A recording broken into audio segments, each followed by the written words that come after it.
네, 안녕하십니까. 주경야투의 이창훈입니다. 다음 주가 추석인데요. 이번 주에도 시장은 굉장히 바쁘게 돌아가고 있습니다. 이번 주에는 또 하나의 IPO 되어 현대중공업 상장이 예정되어 있습니다. 정부의 빅테크 규제 여파도 계속되고 있는데요. 그에 대한 우려, 이광수 기자와 얘기를 나눠보겠습니다. 지난주에는 수소 위크라고 불리는 만큼 수소 관련된 이슈가 많았습니다. 향후 수소 생태계에 대해서 어떻게 꾸려질지, 또 관련해서 국내에는 어떤 기업들이 경쟁력을 가지고 있고 투자할 만한지 조목조목 뜯어보도록 하겠습니다. 이베스트 투자증권의 이한나 연구위원 모시고 이야기를 나눠보도록 하겠습니다. 그 전에 이번 주 시장 이슈부터 점검해 보겠습니다.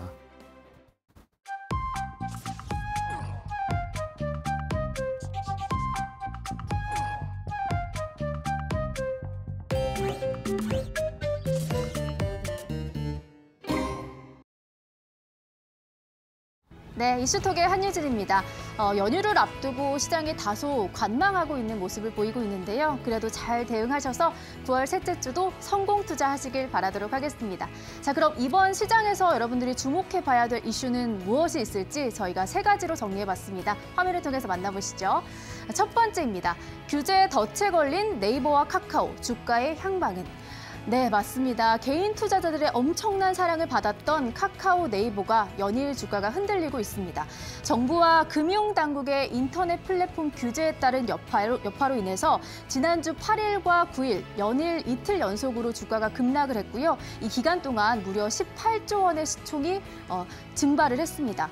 아무래도 두 회사의 경쟁력으로 여겨졌던 빅데이터를 통한 다양한 금융상품의 판매와 중개가 중단되는 것이 아니냐라는 걱정이 투자 심리를 악화시킨 것으로 풀이되고 있습니다.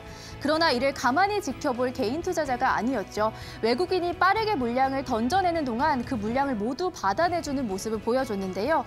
인터넷 플랫폼 양대 산맥을 비교적 싼 가격에 매수할 수 있는 절호의 기회다라고 판단한 것으로 보고 있습니다. 각 증권사에서는 두 종목 모두 주가 하락이 좀 과도하다라는 리포트를 내놓고 있습니다.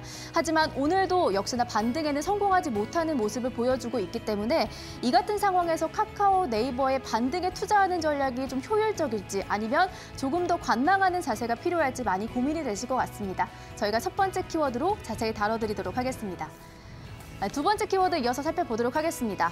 역대급 흥행, 현대중공업 따상 가능할까? 네, 이번 주에는 수요 예측과 청약 성적이 좋았던 대형 공모주들이 상장을 앞두고 있습니다. 그 가운데에서 역대 코스피 공모주 사상 두 번째로 성적이 좋았던 현대중공업에 대한 이야기를 해볼까 합니다. 이번 주 금요일이죠. 17일에 유가증권시장 상장을 앞두고 있는데요. 현대중공업은 수요 예측 경쟁률이 무려 1835대 1, 일반 청약 경쟁률은 406대 1을 보여주면서 투자자들의 관심을 증명한 바 있습니다. 이렇게 IPO 흥행에 성공한 가운데 따상에 대한 기대감도 높아지고 있습니다. 뜨거운 인기만큼 호재에도 무게가 실리고 있는데요.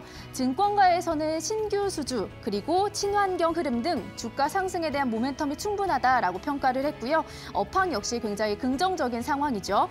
글로벌 조선시장이 2009년 금융위기 이후에 13년 만에 반등세를 보여주고 있기 때문입니다.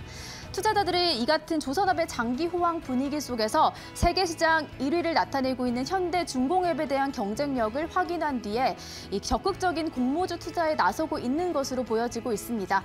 다만 일각에서는 조선업이 최근 주식시장에서 주목을 받고 있는 IT라든지 제약바이오처럼 신산업이나 성장산업이 아닌 만큼 주가 상승폭에 대한 눈높이는 다소 규제가 필요하다라고 경계를 하고 있습니다. 과연 어떤 전략이 필요할까요? 많이 궁금하실 것 같아서 저희가 두 번째 키워드로 준비를 해봤습니다. 마지막 키워드 바로 확인해 보도록 하겠습니다. 셀트리온 지주사 합병 주총 D-1입니다. 마지막 키워드를 통해서는 저희가 셀트리온 그룹의 합병에 대한 이야기를 전해드리려고 합니다. 오는 9월 16일이죠. 주주총회를 거쳐서 셀트리온 홀딩스가 셀트리온 헬스케어 홀딩스와 셀트리온 스킨큐어를 흡수 합병을 예고하고 있습니다. 셀트리온 그룹이 이 같은 지주사 체제를 확립하고 3사를 합병하려는 것은 지배구조를 단순화하고 그리고 서정진 명예회장의 지배력을 강화하기 위해서인데요. 합병을 마치게 되면 셀트리온 그룹은 무려 약 59조 원의 대형 글로벌 종합 생명공학 기업으로 변신하게 됩니다.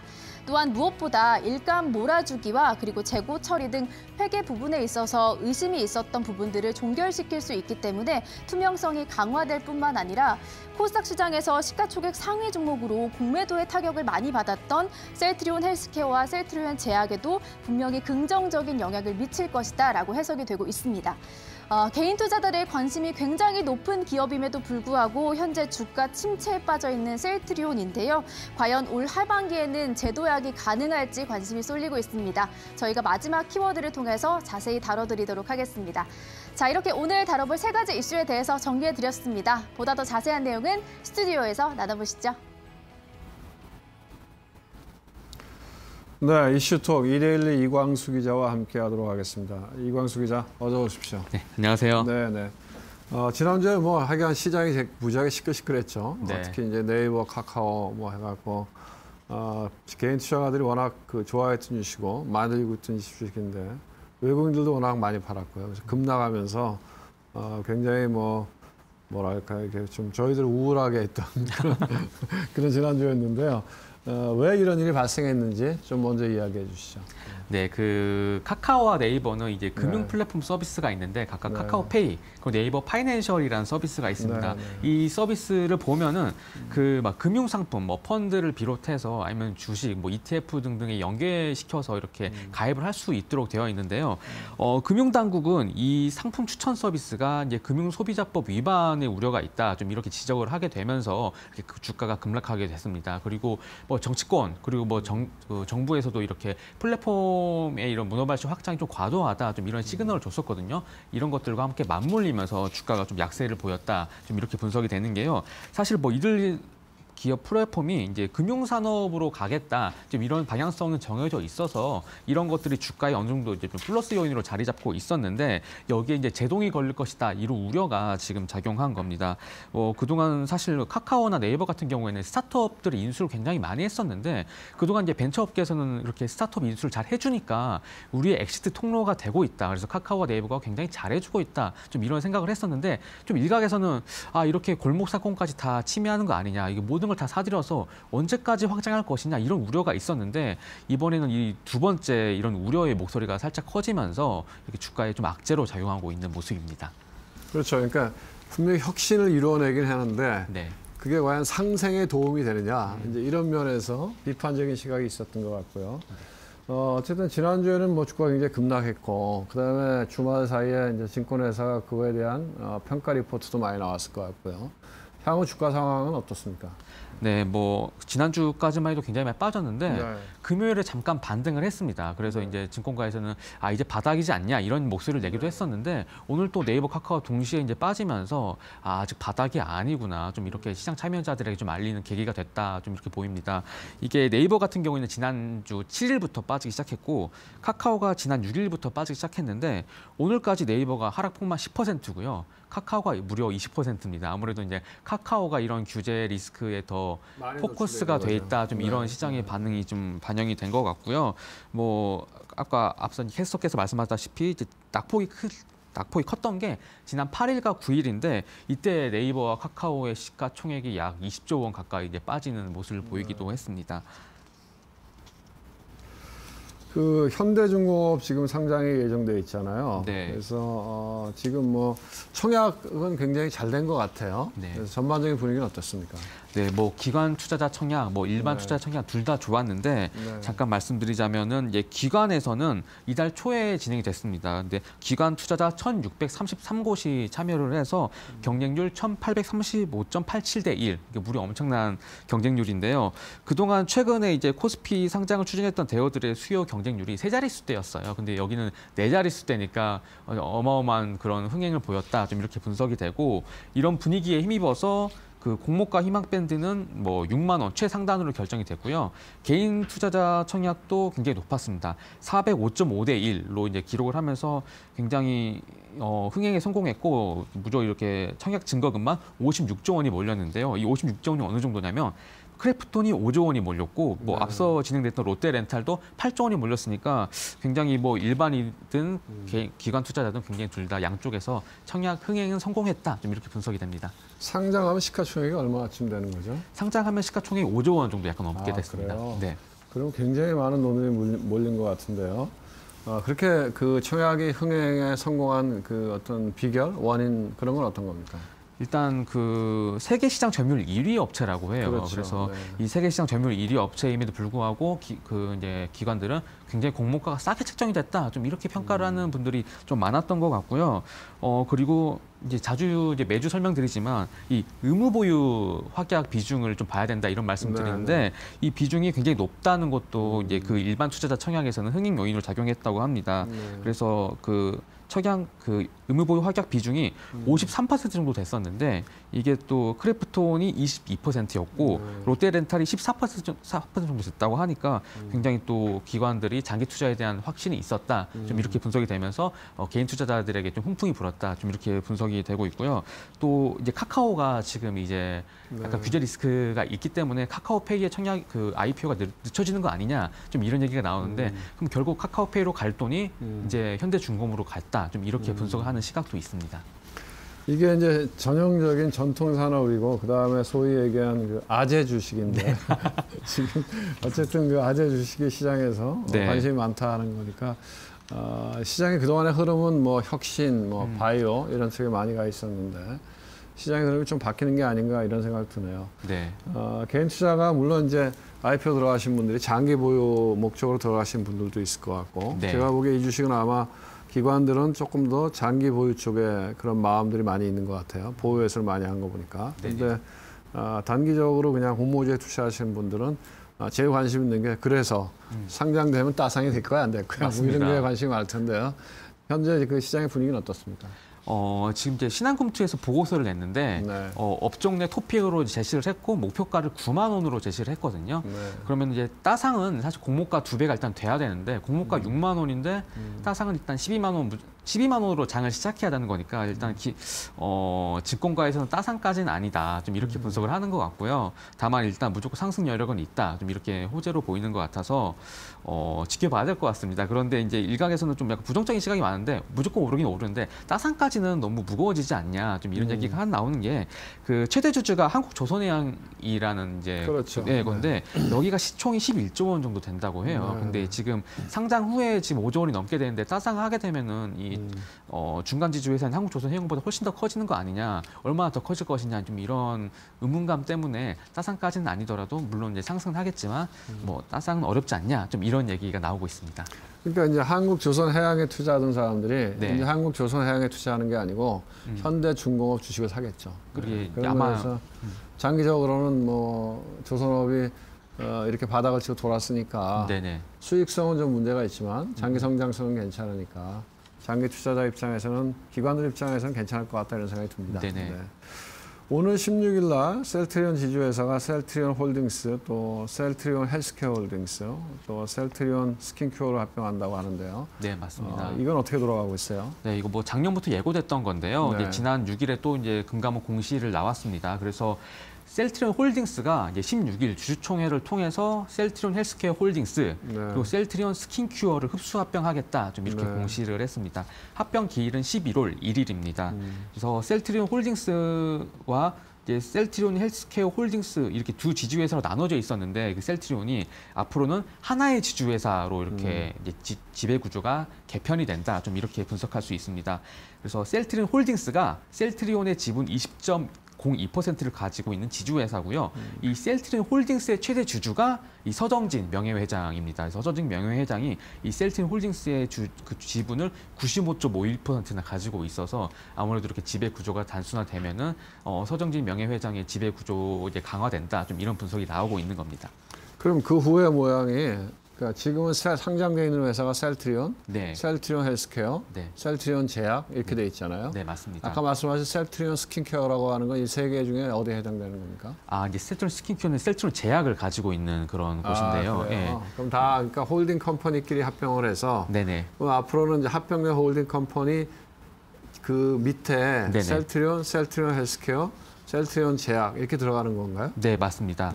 그런데 그럼, 이제 그럼 현재 이 주식을 들고 있는 셀트리온이나 셀트리온 헬스케어나 셀트리온 제약을 들고 있는 주주는 별 변동은 없는 거네요. 네, 지금 당장 뭐 큰 변화도 없어서 네, 네. 이게 주가의 호재도 아니고 악재도 아니다. 네, 서정진 회장만 좋아지는 거 같네요. 네, 맞습니다. 그런데 네, 뭐 주주들이 뭐 그래도 기대하는 거는 결국에 이 사업회사 말씀하신 상장사 세 개를 합치지 않겠냐 좀 이런 기대감이 있고 네. 앞으로 그렇게 하겠다고 사실 회사에서도 밝혔거든요. 그렇죠. 사실 2년 전에 원래 그 얘기를 했었는데 네네. 그래서 셀트리온 헬스케어나 셀트리온 제약이 많이 올라갔었는데 네. 그런 얘기는 아닌 것 같은데 지금 네, 돌아가는 거 맞습니다. 보니까. 네. 그 사업회사를 합병하기 그 전 단계 정도로 이해하면 좋을 것 같습니다. 쉽지 않을 것 같은데. 네, 그래서 이제 뭐 네. 앞으로 회사 측에서는 이 사업회사를 하겠다 이렇게 네. 이제 밝힌 상황이니까 근데 네. 앞으로 어떤 조건으로 네. 어떤 시점에서 하겠다는 건 아직 밝혀지지 않았고 네. 앞으로 하겠다는 그 방향성 정도만 지금 이제 투자자들에게 이제 공유되는 상황입니다. 네, 그럼 이렇게 합병을 하는 배경은 뭡니까? 합병하게 밝힌 배경은 일단 그 일감 몰아주기 이제 때문에 내부 거래요. 네네, 내부 거래가 사실 이제 너무 투자자들이 잘 아시겠지만 이제 그 셀트리온이 이제 바이오 의약품을 연구하고 생산하는 곳이고 이 셀트리온 헬스케어가 해외 판매를 그렇죠. 담당하고 있고 네. 셀트리온 제약이 국내 판매를 하고 있는 그렇죠. 회사입니다. 그래서 그 항상 그 이제 직권과 자본시장에서는 이 세 개 회사를 따로 상장시킬 필요가 있냐. 그래서 이게 왜서 셀트리온 헬스케어는 셀트리온이 없으면 안 되는 회사고 셀트리온 제약도 마찬가지잖아요. 그래서 이건 좀 문제가 있고 일감 몰아주기 규제의 대상이 될 수가 있다. 그래서 아마 이런 리스크를 해소하기 위해서 어쩔 수 없이 합병을 해야 되는데 이제 그 전초 단계로 이렇게 지주사를 합병하지 않았나. 지금 일단 업계에서는 그렇게 추측하고 있습니다. 별로 나아진 건 없는 것 같은 생각입니다. 네, 이광수 의원님 오늘 말씀 잘 들었습니다. 또 이제 추석 연휴 지나고 네네. 그다음 주 월요일에 뵙도록 하겠습니다. 네, 알겠습니다. 네, 고맙습니다. 네, 감사합니다. 네.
네, 여러분들이 가장 만나고 싶어하는 애널리스트, 가장 듣고 싶은 주제로 이야기를 나눕니다. 섹터톡, 오늘은 어떤 분인지 화면으로 먼저 만나보겠습니다.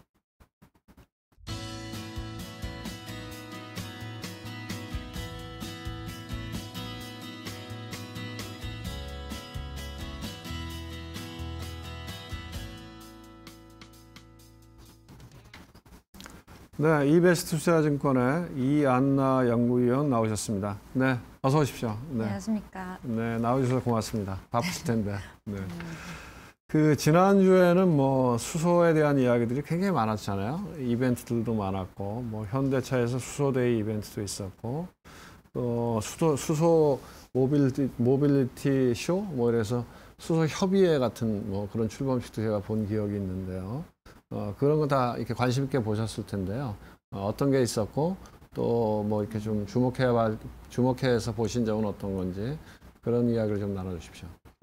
네, 여러 가지 많이 현대차를 중심으로 좀 많이 이루어졌었죠. 그래서 과거에는 정부에서 그냥 대부분 정책을 내놓고 그러면은 기업들이 거기에 쫓아가는 이런 움직임이었다면 이번에는 현대차를 주축으로 해서 모든 대기업들이 같이 이제 협의체를 마련을 하는 그런 움직임으로 가다 보니까 과거에는 뭔가 어떤 기업과 어떤 기업이 막 경쟁하는 그런 구도, 어떤 생태계는 누가 주도하겠다 이런 느낌이었다면 이번 같은 경우에는 다 같이 수소에 대한 생태계를 구축해 나가고 오히려 우리나라 자국 내 산업으로 같이 육성을 시켜보고자 하는 그런 움직임들이 좀 다른 모습이었다라고 느꼈습니다.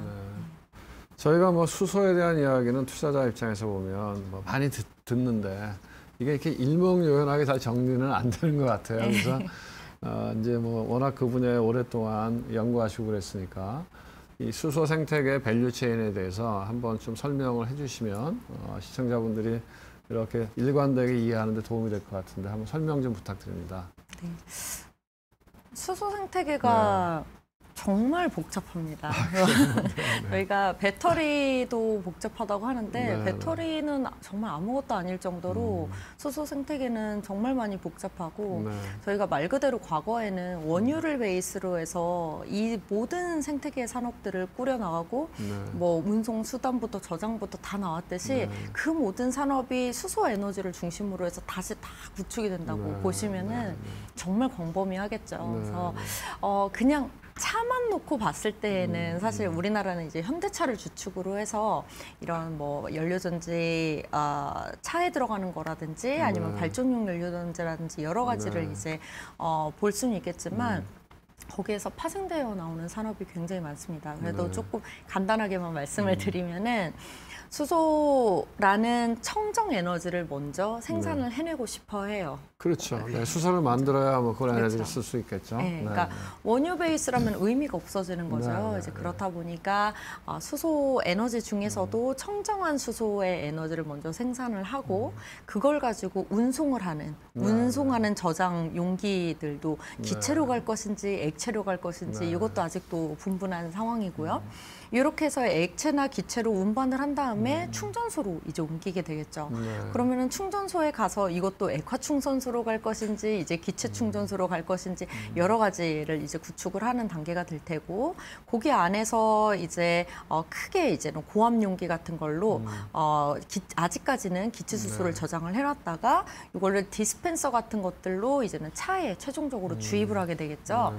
요 라인이 하나가 있고 그 다음에 이제는 수소를 생산을 해서 요걸 가지고 이제는 저희가 발전용 연료전지 쪽으로 가게 되면은 발전소에도 뭐 신재생 발전소도 있을 수가 있고 그리고 지금 과거에는 석탄 화력 발전소 이런 것들도 있던 것처럼 수소를 에너지원으로 사용을 해서 전기를 쓰고 싶어하는 그런 대형 발전소까지도 이렇게 생태계가 연결이 된다고 보시면 될 것 같습니다. 그래서 사실 저는 이게 굉장히 복잡하고 사실 수소 쪽에 대한 이 산업을 볼 때에 이게 됩니다라고 말씀드리기가 되게 어려운 기술들이 너무 나열이 많이 되어 있고 그리고 이거를 쉽사리 예견하기는 되게 어려워요. 왜냐면은 아직도 개발돼야 될 부분들이 많기 때문에 하지만 크게 두 가지는 변하지 않는 것이 있습니다. 그게 바로 수소를 운반을 해서 뭐 충전소 안에다가 저장을 하고 그리고 차 안에도 들어가는 이런 저장 탱크 부분이라든지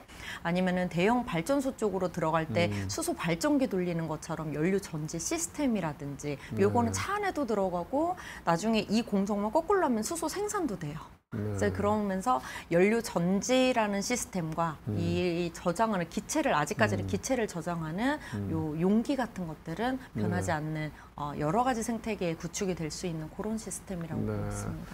그러니까 이제 그 수소 생태계 밸류체인을 쭉 보면 말씀하신 대로 수소를 생산하는 것부터 그거를 뭐 활용하는 데까지 쭉 있는데 그 중에서 어떤 형태로 변화하든지 간에 그거를 이 운반하고 저장하는 부분하고 말씀하신 대로 그 연료전지로 에너지화 시키는 부분하고 이거는 하여간 무조건 중요할 것 같다 이런 말씀이시죠? 그렇죠. 네. 그러니까 중요할 것 같다. 그러니까 모든 생태계는 다 중요한데, 그렇죠. 이제 뭐 연료전지도 연료전지 종류가 되게 많고, 그리고 뭐 차에 들어가는 시스템도 바뀔 수도 있고, 생산 방법도 여러 가지 방법들이 있지만 크게 변하지 않는 두 가지의 큰 시스템. 연료전지와 이제는 저장하는 용기는 무조건 들어간다. 이제 바뀌지 않을 부분에 대해서 말씀을 드린 거죠.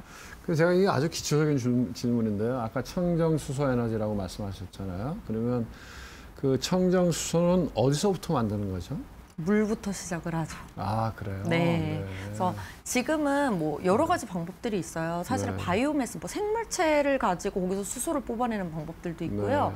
굉장히 많은 것들이 있지만 사실 수소 생산 기술에 있어서 가장 중요한 거는 수소의 양입니다.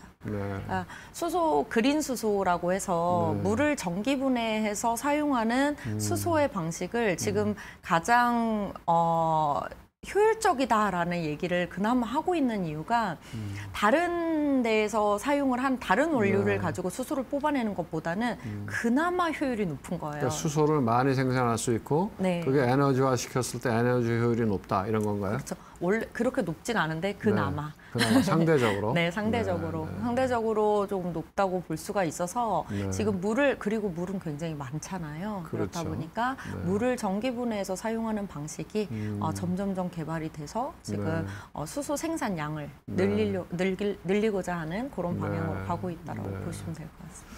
근데 지금 저희가 실질적으로 수소를 쓰고 있지 않나요? 일반 산업 현장에서? 사용을 하죠. 그렇죠. 예, 그러면 맞습니다. 그 얘기는 수소를 지금 우리가 생산하고 있다는 얘기네요. 우선 크게 두 가지로 좀 구분해서 말씀드릴 수 있을 것 같은데 정유 공장에서 나오는 수소는 우리가 잉여 수소라고 해서 수소가 나온 다음에 도로 정유 공장에 다시 넣어서 탈월 공정 같은 것들로 다 사용이 됩니다. 그래서 남는 수소가 아니에요. 그 수소는. 그리고 이제 부생 수소라고 하는 것이 있는데 이건 이제 석유화학 공정에서 나오는 수소입니다. 이렇게 나오면 이거는 남게 돼요, 말 그대로. 부생돼서 남기 때문에 우리가 지금 현재 수소 생산에 그나마 나오는 수소를 가지고 수소 생산 생태계를 조금 구축을 하고 싶을 때 우리나라에서 가장 많이 사용하는 수소 같은 경우에는 석유화학 공정에서 나오는 그런 부생 수소를 사용을 하는 거고요.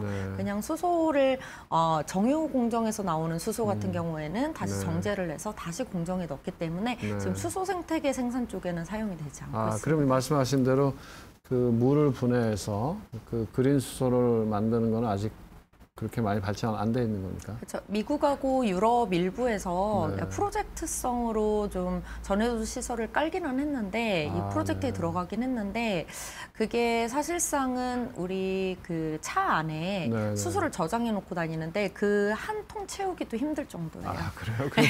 그럼 아직 상용화는 안 돼 있고 기술적으로만 나와 있고 앞으로 그렇게 될 거다 이렇게 보는 거네요. 그렇죠. 네. 그러면 또 이제 궁금한 게 결국 이게 이제 저희가 이렇게 환경, 그린 뭐 이런 거하고 친환경 에너지 이렇게 봤을 때 크게 저희가 이제 전기차하고 그다음에 수소를 보고 있잖아요. 그런 경우에 이제 전기차는 그래도 지금 많이 상용화가 돼 있잖아요. 근데 지금 이 연구원님 이야기를 들어보면 수소는 그거보다 훨씬 좀 뒤쳐져 있는 것 같은 느낌이 드는데 그러면 이 수소의 타임 스케줄은 어떻게 되는 건가요? 보시기에. 지금 이미 수소차는 나와 있잖아요. 나와 있죠. 근데 상당히 비싸죠. 그리고 아직 내부에서 간소화돼야 될 부분들이 굉장히 많습니다. 그래서 사실 뭐 이게 당장 수요로 늘어나는 부분에 있어서는 전기차가 당분간은 대세겠죠. 아무래도 이미 가격도 그래도 많이 점점 다운이 되고 있는 상황이고 기술 개발도 어느 정도 마무리가 돼서 일부에 대한 기술 제외하고 나머지는 표준화된 기술들도 꽤 있는데 아직 수소 경제 쪽은 표준화 시켜야 될 기술들이 많이 남아 있습니다. 그래서 사실 저는 표준화라고 하는 건 글로벌 표준화를 이야기하는 건가요?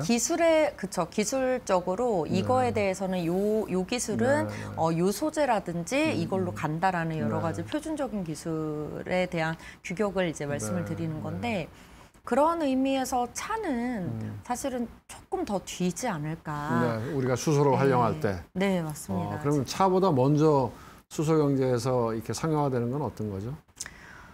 우선 상용화라고 말씀을 하시면은 상용화야 네. 저 발전용 연료전지도 상용화가 돼서 이미 네. 우리나라에도 수소 연료전지 발전소가 많은 상황이고요. 네.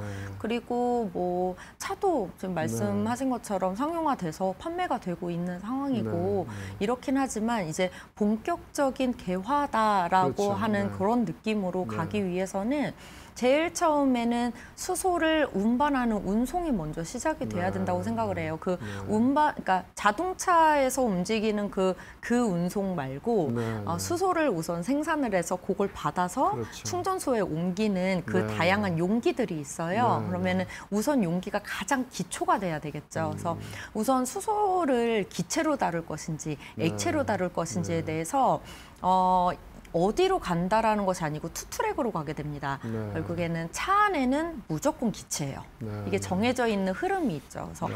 차 안에는 무조건 기체로 가야 되고 네. 충전소 안에도 차에 결국엔 기체로 가야 된다면 충전소 내부에도 기체의 용기는 있어야 되고 네. 근데 운송을 하는 데 있어서는 그나마 수소를 한 번에 많은 양을 싣고 가야 수소 생산 단가를 낮출 수 있기 때문에 그 운반하는 운반체에는 또 액화 용기가 필요하고 그래서 어쨌든 수소를 운반하든 저장을 하든 이게 기본이 돼야 되잖아요. 그래서 지금 용기가 저는 먼저라고 생각을 하고요. 모든 생태계에 걸쳐서. 그래서 액화 용기 같은 경우에는 액화 수소를 아직은 본격적으로 하고 있질 않습니다. 이게 여러 가지 문제점들이 있기 때문에 아직은 기체 용기 중심이고 그렇다 보니까 이제는 튜브 트레일러를 통해서 어쨌든 이 통은 똑같아요. 이 탄소 섬유라고 하는 핵심 소재를 가지고 수소 기체를 이제 저장을 하게 되는데 요걸 가지고 이제 운반을 하고 최대한 높은 압력으로 많은 양의 수소를 담는 요런 기술이 지금 점점 더 개발이 되고 있다. 그리고 여기는 어느 정도 자리가 잡혔다고 저는 생각을 하고 있습니다. 그러면은 그 지금 말씀하신 대로 이제 수소를 운반하는 그 운반 기구 뭐 어쨌든 그런 운송이 되게 중요하다고 하는데 그럼 이거 관련돼 갖고서 지금 관련된 기업들도 여러 개 있을 것 같은데 그죠? 지금 준비하고 있고 기술 개발하고 있고 이런 데는 어디가 있습니까? 우리나라에는? 기체 용기 같은 경우에는 사실은 용기 자체 3차 이제 1차, 2차, 3차 가공이 있는데 3차 가공 업체들은 국가별로 꽤 있는 편입니다. 그래서 요거는 소재 자체가 중요해요. 저희가 용기를 전체적으로 만드는 시스템이 중요한 건 액체 수소 쪽이고요. 왜냐하면 액체 수소는 용기 자체는 액체 상태에서 보관을 하면 되기 때문에 수소 기체처럼 이렇게 보관하기가 어렵지만은 않아요. 그 얘기는 이게 폭발 가능성이 있는 건가요? 기체로 갔을 때는 폭발 가능성이 있고요. 아니 날아가 버리거나 이런 거예요? 네. 그리고 이제 액체 같은 경우에는 열이 이제 유입이 되게 되면은 그걸로 인한 손실이 생기게 되는 거예요. 그래서 액체 용기 같은 경우에는 단열재들을 많이 넣어서 전반적인 시스템을 잘 구축할 수 있는 요 용기에 대한 시스템 그 기업이 중요하고요. 기체는 소재가 중요해요. 그래서 이 수소 기체를 저장할 수 있는 딱 그 소재가 있습니다. 그래서 탄소 섬유라는 소재를 꼭 사용을 해야 되고 그래서 전체적인 3차 가공을 시스템 전반적인 기체에 대한 시스템을 만드는 기업은 우리나라의 뭐 일진 하이솔루스 최근에 이제 IPO를 했고요. 그런 기업도 있고 중소기업 중에는 이제 NK라고 하는 기업이 있고요. 그리고 뭐 하나솔루션 쪽에서도 인수한 시마론이라는 기업도 있고 뭐 다양하게 있습니다. 뭐 등등. 근데 이제 그 안에 핵심 소재를 공급을 하는 기업은 우리나라에는 유일하게 이제 효성첨단 소재가 있습니다. 아, 그래요. 네. 그게 되게 중요하겠네요. 네. 아무래도 수소 생태계가 앞으로도 변화가 많고 기술적인 변화들이 계속 진행될 때마다 사실 투자해주는 입장에서는 리스크를 그만큼 지고 가는 거예요. 그렇죠. 왜냐하면 시간이 지금 얘기 들어보면 그게 돈을 벌 때까지 시간이 많이 걸릴 것 같은데요. 그렇기도 하고 갑자기 어떤 기술이 더 좋다더라면 갑자기 체인지가 돼버리고 이런 상황들 때문에 사실은 없어지지 않으면서 지속 가능하고 경쟁사가 많지 않은 진입장벽이 높은 쪽 필수적인 곳 그런 곳을 찾게 되면 결국에는 지금 현재로서는 그렇게 많지는 않은 상황입니다. 어쨌든 소재를 만드는 아까 말씀하신 대로 탄소 섬유는 어떤 경우에도 꼭 들어갈 네. 것 같다 이런 얘기죠. 네, 꼭 표준적으로 들어가죠. 네. 그 아까 연료전지도 이야기했잖아요. 또 하나 중요한 축이. 네. 그 연료전지 관련된 회사들은 어떤 회사들이 있습니까? 연료전지는 종류가 우선 네. 크게 보면 세 가지가 그 있습니다. 연료전지라는 게 전기차로 보면 배터리하고 비슷한 역할을 하는 건가요? 그렇다고 볼 수 있죠. 자동차에 대해서는? 그렇죠. 네. 네, 자동차 안에도 연료전지 스택이 들어가는 거고, 이 연료전지는 시스템은 같은데 이제 규모를 크게 해서 네. 전기로 사용하고 싶을 때는 연료전지 발전소가 되는 거고요. 시스템은 다 똑같습니다. 네.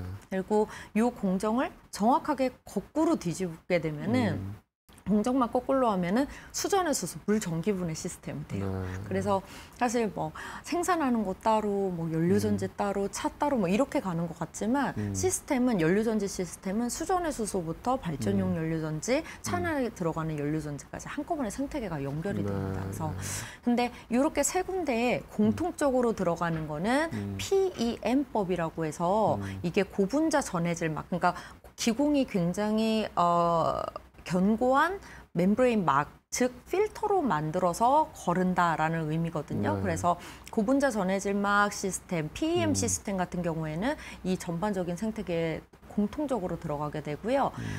물론 연료전지의 이 PEM 시스템 말고 PEM 시스템 무조건 차에는 꼭 PEM 시스템. 왜냐하면 소형화시킬 수가 있어서요. 네. 그리고 이제 안 그렇고 이제 전기를 생산한다든지 전해조처럼 이제 수전의 수소 쪽으로 가면은 뭐 SOFC 같은 방법들도 사용이 될 수 있습니다. 고체 산화물 방식이라는 방법도 있고, 그리고 이제 발전용 연료전지 쪽에도 PA 시스템 여러 가지 시스템들이 있어요. 그래서 그 연료전지 기준으로 서플라이 체인을 좀 말씀을 드리면은 발전용 연료전지 쪽에서 PAFC가 있고, 그다음에 PEMFC가 있고, SOFC가 있어요. 그럼 PAFC는 이제 두산퓨어셀 같은 기업들이 하고 있는 거고요. 그리고 PEMFC 같은 경우에는 해외에 뭐 플러그 파워라든지 발라드 시스템 뭐 이런 기업들이 지금 하고 있는 거고, 두산퓨어셀도 기술 개발 중에 있다라고 보시면 되고요. 그리고 SOFC는 해외 기업 중에 블룸에너지로 대표됩니다. 그래서 이쪽은 이제 우리나라에서는 S퓨어셀이라는 기업도 하고는 있는데 효율이 블룸에너지가 너무 높다 보니까 작년에 저희 정책에 의해서 대규모 발전소, 그러니까 연료전지 발전소를 설립을 할 때에는 SK D&D 중심으로 해서 블룸에너지, SOFC인 블룸에너지와 함께 좀 많이 공급이 됐다, 설치가 되었다 이렇게 말씀드릴 수 있습니다. 그러면 그 연료전지 시스템과 관련돼서 우리나라의 대표적인 기업들은 지금 말씀하신 게 두산퓨어셀이고 S퓨어셀, 두산퓨어셀. 근데 두산퓨어셀이 대표적이라고 보시면 됩니다. 네. 최근에 그 수소 관련돼서 수소 협의할 때는 제가 보니까 현대차도 있었고 SK그룹도 있었던 것 같고 두산도 있었고 코오롱도 있었던 것 같고 포스코도 있었던 것 같은데 그런 회사들은 어떻게 그러면 그 연결되어 있는 겁니까? 지금 두산 말씀하셨고 뭐 다른 회사들은 어떻게 거기에 연결되어 있는 거예요? 이게 사실 지주 회사 입장에서 보면요. 네. 그 계열사별로 굉장히 다양한 생태계에 다 들어가 있습니다. 네. 예를 들어서 SK 같은 경우에는 SK D&D가 이제 디벨로퍼 역할로 연료전지를 시스템을 가져와서 깔 수도 있는 거고요. 이게 조금 더 들어가면은 SK 가스에서는 이 LPG 가스 같은 걸로 개질을 할 수가 있잖아요. 그렇기 때문에 개질 수소로 들어가면은 우리가 물 전기분해 방식 바로 이전에 블루수소부터도 사실 사용이 가능해요. 그러니까 블루수소라는 게 천연가스를 개질하는 방법으로 사용하는 수소 생산이 미국에서 95% 정도로 수소 생산을 이쪽으로 하고 있는데 그거를 개질을 하면은 기본적으로 회색 수소, 그러니까 그레이 수소 대비 이산화탄소 감소율이 60% 정도가 됩니다. 그래서 요것부터 시작을 하게 되면은 천연가스 개질에 이제 탄소 포집 설비들이 들어가게 되는데 이 포집 설비는 또 SK ENS 같은 데서 할 수 있고 그다음에 이걸 가지고 발전용 연료전지 쪽으로 가게 되면 SK 에코플랜트에서도 할 수가 있는 거고 이런 식으로 생태계가 구축이 되고요. 그러면 그 얘기를 들어보면 지금 하고 있는 건 아니지만 할 수 있다 이런 컨셉으로 우리가 받아들이면 되는 건가요? 핵심 기술을 가지고 있는 경우도 있고, 그러니까 예를 들면 코오롱 안에서도 코오롱 인더스트리 같은 경우에는 연료전지의 습기 습도를 조절해주는 막가습기를 이미 네. 넥소 안으로 공급을 하고 있어요. 네, 그래서 네. 그런 식도 가능하고 그리고 뭐 아직은 면류전지 안에 들어가는 그 고분자 필터, 즉 불 네. 속의 멤브레인막이 미국 쪽에서 잘하고는 있지만 네. 우리나라의 상하프론테크가 이제 국산화를 해서 네. 들어가고 있고 이제 이런 식으로 된다라고 보시면 돼요. 그래서 네. 가지고 있는 것도 있고 다만 해외 기업들 중에 유수한 해외 기업들 중에 기술적으로 높은 부분들에 대해서는 같이 코어를 해서 네. 기술을 받아들이고 그걸로 인해서 이제 레퍼런스를 키운 다음에 기술력을 높이고 레퍼런스를 키운 다음에 그 생태계 구축에 다 활용을 하려고 하는 거다 이렇게 네. 보시면 되죠.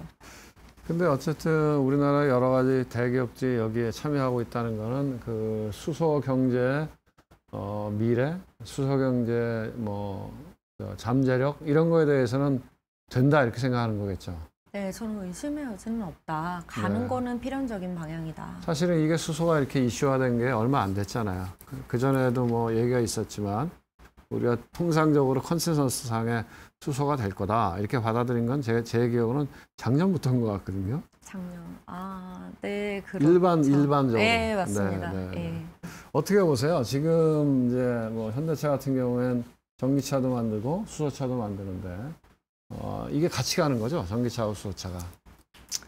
그렇죠. 뭐가 뭐를 대체하는 건 아닌 거죠? 대체는 아닙니다. 네. 네. 그럼 뭐 영역이 어떻게 다른 겁니까? 아무래도 단거리에는 전기차 쪽이 좋고 장거리에는 수소차 쪽이 좋은데 이게 같이 갈 수도 있고 사실 뭐 나중에 완전 청정 에너지로 네.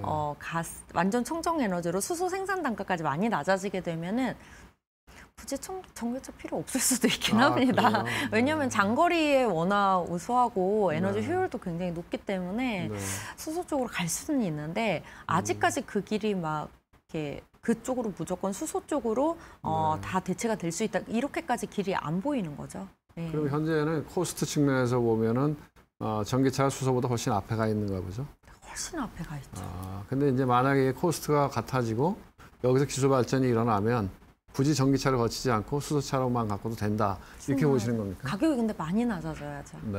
근데 그거는 아직 멀었다고 저는 보고 있습니다. 네. 네.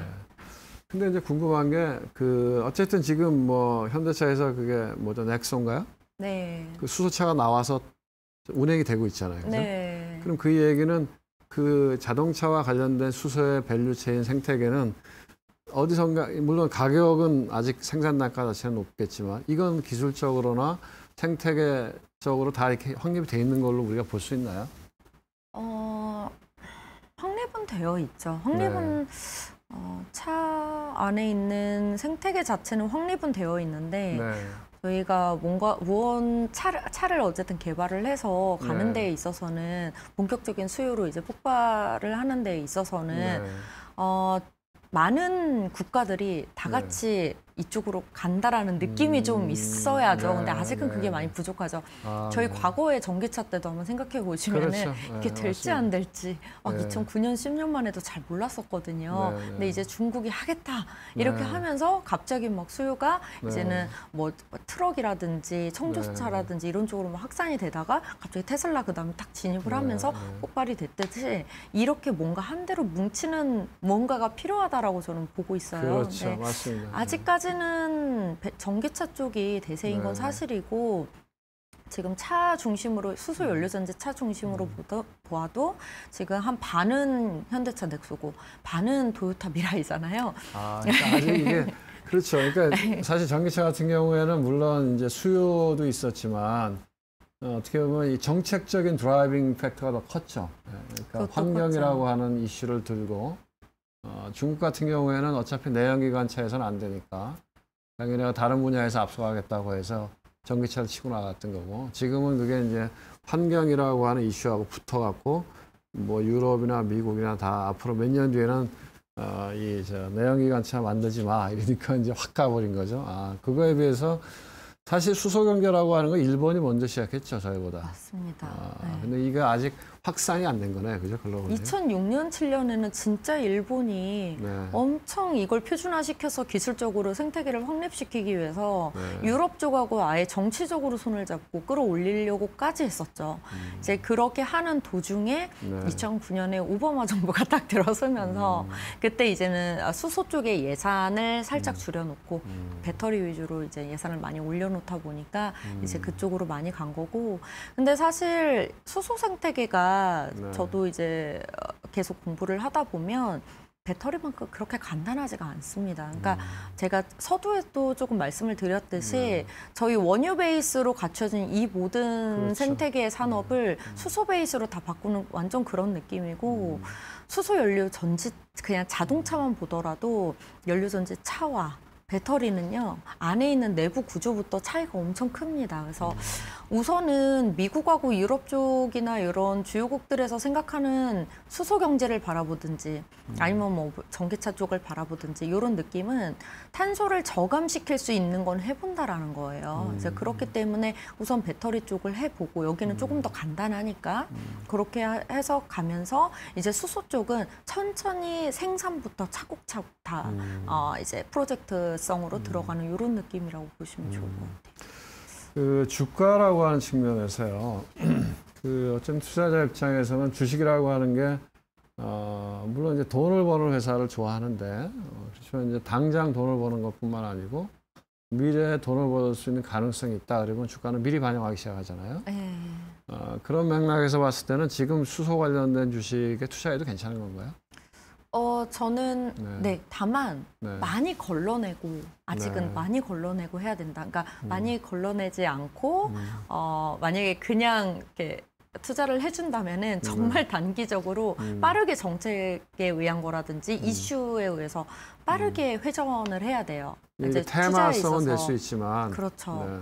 근데 저는 장기적으로 가져가야 된다. 이렇게 생각을 하는 것도 의미가 있다라고 봐요. 근데 이게 의미가 있으려면 제가 계속 강조드렸던 부분이 항상 이겁니다. 기술적인 변화가 적어도 이거는 앞으로 다른 기술로 대체되지 않고 그리고 소재가 다른 걸로 변하지 않고 네. 앞으로 수소 생태계가 진행이 될수록 점점 수요는 증가할 수밖에 없는 그 이미 어느 정도 정해진 길이 보이는 쪽 그쪽으로 투자를 하시는 게 그거는 장기적으로 가져가셔도 굉장히 의미가 있다라고 저는 보고 있습니다. 네. 그게 뭐 저희 충분히 이제 이런저런 얘기 해주셔서 대충 시청자나 저도 감을 잡고 있겠지만 아까 얘기하셨듯이 그 기준에 부합되는 뭐 아까 얘기하신 이런 섹터 거기에 지금 선두에 나가 있는 기업은 이런 기업이다 하는 걸 좀 정리해서 한번 이야기를 해주시죠. 네, 우선은 정말 다양하게 볼 수는 있는데 우선 연료전지 쪽에서 보면은 그 불 속의 멤브레인 막이라고 하는 그 필터 자체가 되게 중요해요. 그래서 그쪽으로 보면은 상하프론테크 같은 기업이 사실 차 안에도 들어가고 발전용 연료전지 쪽으로도 일부 양산이 되고 있기 때문에 그쪽은 아직도 이제 수요는 늘어날 여지가 있다라고 보고는 있는데 너무 비쌉니다. 이것도 밸류를 적당히 끌어왔어야 되는데 이미 주가가 다 반영했다는 거죠? 너무 미래의 것을 이제 너무 미래를 이제 가져와 버리면은 이제 좀 기다리는 단계도 좀 필요하겠죠. 그러면 주가가 이제 다시 밸류를 맞췄다가 다시 가고 이렇게 하는 과정이 있겠죠. 네, 그런 거는 조금 고려를 하셔야 될 것 같고 같은 필터기는 한데 이제 불 속의 멤브레인 막이 훨씬 기술적으로는 장벽은 훨씬 높긴 하지만 연료전지의 습도를 보호해주는 부분에 조정해주는 부분에 있어서 막가습기 안에 들어가는 탄화수소계 필터도 그만큼 중요하거든요. 근데 이제 그것도 이제 국산화를 해서 이제 공급을 지속하고 있는 그쪽은 이제 코오롱 인더 쪽이 있습니다. 근데 다만 여기도 이제 저평가가 되어 있어서 여기는 코오롱 인더스트리는 원래 그 섬유 만드는 회사인데. 그죠? 섬유도 그쵸. 섬유도 만들고 타이어 보강제도 만들고 여러 가지 만드는데 여기가 이제 애초에 이제 현대차 투싼부터 막가습기 필터로 들어가고 있다가 지금 넥소까지 이어져 오고 있는 상황이고요. 2023년부터는 이제 양산을 이제 목표로 하고 있는 게 상하프론테크에서 앞에서 말씀드린 그 불 속의 멤브레인 막 소재도 2023년 양산을 계획하면서 지금 테스트 중에 있습니다. 그렇기 때문에 그런 라인과 그냥 주가적인 측면에서 봤을 때는 그래도 2022년 기준으로 16배 정도면 대부분 50배 이상 가는데 저평가되어 있다라고 보여지고요. 그리고 사실 제가 제일 좋아하는 타픽은 효성 첨단 소재이긴 합니다. 아까 말씀하셨던 탄소섬유. 네. 탄소섬유는 대체될 만한 소재도 없고 기체 압력 용기는 무조건 가야 되는데 압력을 높이면 높일수록 수요는 무조건 더 늘어나고 그렇다 보니까 이미 실적으로 나오고 있고 이미 영업이익 주가도 많이 올랐겠네요. 그러면. 그래도 내년 기준으로 16배밖에 안 됩니다. 그렇네요. 그래서 여기는 주가 이렇게 저희가 제가 차트 말씀 잘 안 드리는데 차트로 보면 되게 많이 오른 것처럼 시각적으로는 보일 수가 있는데 이게 밸류로 이제 보시면은 코오롱 인더스트리나 이제 효성첨단 소재 같은 경우에는 2022년 기준 16배다 그러면 상당히 저평가가 되어 있고 지금 그 정도 저는 소재 쪽에서는 그렇게 보고 있고 아까 말씀하셨던 왜 연료전지 쪽에 그 시스템 쪽에 두산퓨어셀은 왜? 우선은 비싼가요?